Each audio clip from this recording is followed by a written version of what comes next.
విద్యుత్ సమస్యలపై వైఎస్ఆర్సీపీ సమరశంఖం పూరిస్తోంది. విద్యుత్ సమస్యలతో రైతన్న పడుతున్న కష్టాలపై ఆదిలాబాద్ జిల్లా నిర్మల్లో పార్టీ కేంద్ర పాలక మండలి సభ్యుడు మాజీ ఎంపీ ఇంద్రకరణ్ రెడ్డి 2 రోజుల నిరాహార దీక్ష చేపట్టారు.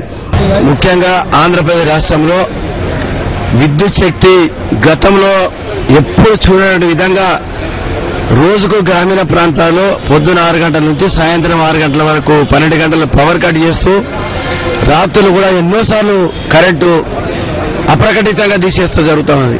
రైతులకు 7 గంటలు ఇచ్చే కరెంట్లో కనీసం 2 గంటలు కూడా ఇవ్వని దౌర్భాగ్య పరిస్థితి ఇప్పుడు ఏర్పడ్డది.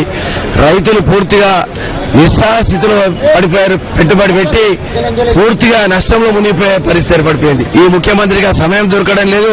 ఆ కరెంటు గురించి ఇబ్బంది ఉన్నమాట వాస్తవమని చెప్పి ప్రకటన ఇస్తూ కూర్చుంటున్నాడు. మా జిల్లా ట్రైబల్ ఎక్కువ గిరిజనులు అమాయకులు ఇక్కడ ఆదిలాబాద్ జిల్లాలో కాబట్టి వీళ్ళు కరెంటు అప్రకటితంగా ఎక్కువ కోతలకు వస్తా ఉన్నారు.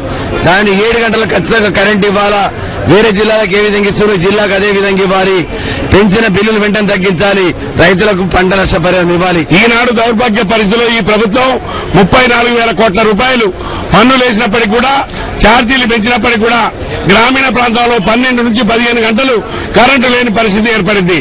ఈ కరెంటు కోత వల్ల ఈ రాష్ట్రంలో ఇప్పటికే 4 లక్షల పరిశ్రమలు మూతపడ్డాయి. 20 లక్షల మంది కార్మికులు రోడ్డును పడితే ఈ ప్రభుత్వానికి ఏమాత్రం చీమ కొట్టినట్టు లేదు. ఈ రాష్ట్రంలో ఈ కరెంటు అధోగతికి ఉండడానికి, ఈ రాష్ట్రం అంధకారంలో ఉండడానికి చంద్రబాబే కారణం.